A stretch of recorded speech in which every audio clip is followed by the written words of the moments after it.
Last weekend I was doing a little late spring cleaning, and as I emptied out a closet, I uncovered a stray copy of Ring magazine. The issue was from 2011. The issue updated readers on the career of Kelly Pavlik, which was uncertain after a pair of losses and an unimpressive comeback victory. It reported on the miraculous late-round victory of Jorge Arce over Wilfredo Vasquez Jr., and it briefly foreshadowed Mike Alvarado's emergence as a serious contender. All of that was an interesting blast from the past, but what was more interesting was the feature article, which rated more than 24 past and present fighters on the likelihood of their future inclusion in the International Boxing Hall of Fame. There were a variety of categories, such as sure shot, maybe, probably, too soon to tell, and no chance. The article correctly listed Evander Holyfield and Vitaly Klitschko as sure shot inductees. It also listed Ricky Hatton as a lock for the Hall of Fame, although he has yet to be inducted. Johnny Tapia was picked as a probable future inductee, while his rival, Danny Romero, was rated in the probably not category. Tapia was inducted in 2017, while Romero is unlikely to ever receive induction. Among those listed in the no chance category was former Olympian Brian the Hawaiian Punch Viloria. Seeing Viloria listed as a man with no hope of future induction into the Hall of Fame was interesting. I think it's interesting why, at one point in his career, he was considered a no-hoper. And I also think it's interesting that now, nearly a decade later, he actually has a really strong chance of future induction. I wanted to dedicate a video to exploring how things could change so radically. At one point it looked like Brian Viloria would go down as one of the greatest disappointments in the history of Olympic boxing. Instead, by the time he retired, he went down as one of the greatest little men of his generation. That transformation is inspiring, and I wanted to tell that story. When Viloria made it to the 2000 Olympic Games in Sydney, he was considered a leading contender to bring home a medal for the USA. He'd already won a gold medal at the 1999 Amateur Boxing World Championships in Houston, and he also had more than 200 amateur wins against only a half-dozen losses. Among those 200-plus wins were victories over the Donaire brothers, Nonito and Glenn, both outstanding amateurs in their own right. Despite those credentials, Viloria came home empty-handed. He lost by a 6-4 margin in his second fight of the tournament, losing to Brahim Aslam, the eventual gold medalist. Viloria rebounded respectably enough once he turned professional in May 2001. He was unbeaten in 19 fights going into his first world title bid. In that fight, he scored a spectacular first-round knockout over Eric Ortiz to lift the WBC 108-pound title. Ortiz was a protege of Nacho Beristain, the same trainer who masterminded the style behind the Marquez brothers, Daniel Zaragoza, and Ricardo El Finito Lopez. Basically, the point is, Ortiz was highly respected, and when Viloria laid him out flat underneath the turnbuckle in less than 3 minutes, that made a lot of fans sit up and take notice. That momentum continued to build when Viloria defended his title next with a comprehensive, unanimous decision win over former world champion Jose Antonio Aguirre. At this point, Viloria appeared to be slowly blossoming as a star. Other alums from the Sydney Games like Ricardo Williams, Panchito Bojado, and Rocky Juarez had all faltered badly, while Viloria was winning consistently. On top of that, Viloria, who is ethnically Filipino, was benefiting from the rising interest in Pinoy boxing that resulted from the hysterical popularity of Manny Pacquiao. But just as things were going great, Viloria slipped on the banana peel. He was making a defense of his WBC title on television against the little-known Omar Nino Romero. A quick word on Viloria's style. When he was at his best, he often reminded me of a peak version of Edwin Rosario.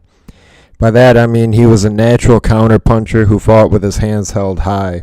He was economical, and he used crisp, carefully selected shots to punish his opponents for making mistakes. But at his worst, Viloria was often way too conservative, way too hesitant to let those hands go, kind of like a 108-pound Mike Weaver. This tendency had shown up in spurts at a few points in previous bouts, but he had always managed to come out with his hands raised. But against Romero, Viloria proved to be badly outworked. Although he was always in the fight, his anemic work rate saw him lose round after round to Romero, who fought the entire bout with a sense of real urgency. He suffered his first loss by unanimous decision.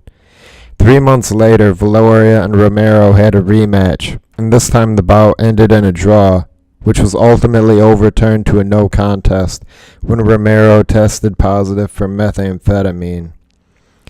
Romero was stripped of the title due to the results of his failed drug test, and Viloria was matched with Edgar Sosa for the vacant title. Viloria came up short again, losing to Sosa by majority decision. That loss capped a cataclysmic 8-month stretch that decimated Viloria's stock among fans and pundits alike. Winless in 3 consecutive fights, Viloria decided to regroup, moving up in weight and enlisting Robert Garcia as his head coach. He flew under the radar, winning his next 5 fights in a row, with 2 of those wins coming by knockout. On the basis of those 5 wins, Viloria earned a shot at IBF world champion Ulysses Solis. Solis was a long-term titleist at junior flyweight, with 9 wins and 0 defeats in world championship fights, and that record included a pair of wins over the outstanding Will Grigsby, as well as victories over Viloria's former rivals, Jose Aguirre and Eric Ortiz. On the basis of his championship run, Solis was on the brink of earning ranking in boxing's pound-for-pound list, and Viloria was a decisive underdog. Because of his underdog status, Viloria trained like he never had before, working himself into the best shape of his life. He trained for 2 months straight, running on the beach, spilling sweat in the gym every day, and the effort paid off. The bout was a firefight from the opening bell, with a series of dramatic momentum shifts. Although it appeared like Viloria might again suffer from a mid-round slowdown, he ultimately put Solis away with a TKO in round 11. It was a major victory, and it caused many to believe that Viloria had finally turned the corner and that he was ready to fully seize his potential. Just like his first title reign, he soon notched a successful first title defense. And just like his first title reign, his second defense was a disappointing upset loss. Fighting Carlos Tamara in the Astrodome in Manila, Viloria collapsed from exhaustion in the suffocating heat. There were less than 90 seconds left in the final round, and it was the first time in his career that Viloria had lost inside the distance. Given that, and the fact that he was more or less fighting in front of a hometown crowd, made the defeat to Tamara especially heartbreaking. To pile on embarrassment, he was forced to spend the next 2 days recovering in the hospital from his heat exhaustion. It was around this time that the article was published in Ring magazine, the one that predicted that Viloria stood no chance of ever being inducted into the International Boxing Hall of Fame. Looking back, who can really blame that writer for making that sort of negative prediction? Consider the context. Although Viloria had won a pair of world titles, he had failed to defend either title more than 1 time. Apart from those 4 title victories, Viloria's level of opposition was relatively low. And most alarming of all, he was 30 years old. That's practically ancient for a boxer in the lower weight classes. Given his age, it was unlikely that he would ever correct his flaws and get his career back on track. Instead, it was at this point that Viloria went on an epic run, winning 10 of his next 11 fights, cementing his legacy as the most accomplished member of the 2000 U.S. Olympic boxing team. After the loss to Tamara, he scored 2 rebound victories against solid but unspectacular competition. Next, he lifted the WBO flyweight title from Julio Cesar Miranda. That he picked up a championship in a second weight division was great, but what was nearly as special was the fact that he did it on his home turf of Honolulu, Hawaii. That homecoming victory represented significant redemption, given the heartbreaking nature of the loss to Tamara in Manila, which was like a second hometown. But the win over Miranda paled in comparison to what was ahead. 5 months later, he defended his new title against Giovanni Segura. At that point, Segura was almost unanimously ranked in the top 5 pound for pound. Segura had a stellar record of 28 wins and 1 loss, with that 1 loss avenged by way of a brutal knockout. Segura was also the winner of Ring Magazine's 2010 Fight of the Year, that fight being his first of 2 KO victories over the legendary Ivan Calderon. Segura had 7 wins in World Championship fights, with all of those wins coming by way of knockout, and all of those knockouts coming in 7 rounds or less. Basically, what I'm trying to say is that Segura was a total badass at the peak of his powers, and it was assumed that he would chew through Viloria with relative ease.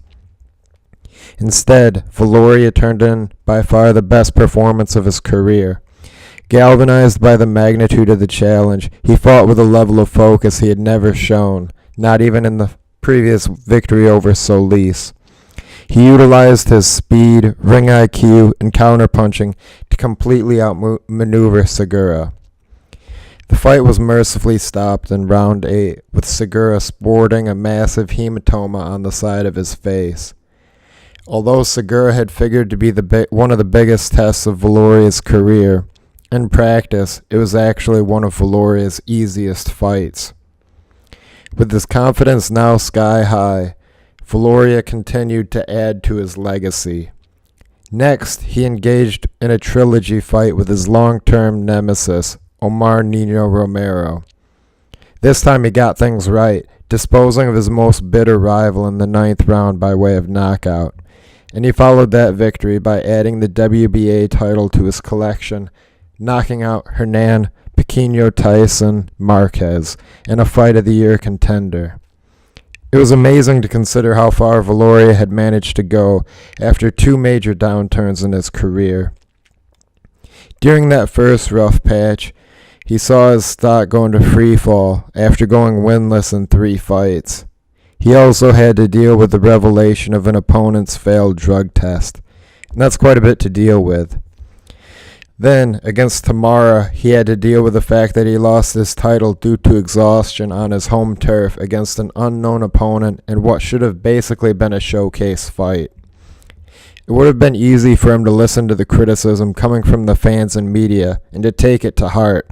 It would have been easy for him to give up on his career and either retire early, like his own old teammate Panchito Bojado, or to just zone out and turn into a gatekeeper like his other buddy, Rocky Juarez. Instead, he started from scratch, clawing his way back to even greater glory. In 2016, he was invited by the International Boxing Hall of Fame to appear as a featured guest during induction weekend. He delivered a speech, posed for photos, and socialized with fans and fellow fighters. During the festivities, the Hall of Fame also made a plaster mold of his fist. Now granted, being invited to deliver a lecture and enjoy some free meals isn't the same as being inducted, but I think it could be foreshadowing of things to come once he becomes eligible for induction. I'd also like to think it was sort of a symbolic recognition of the special perseverance shown by a man who previously had no chance.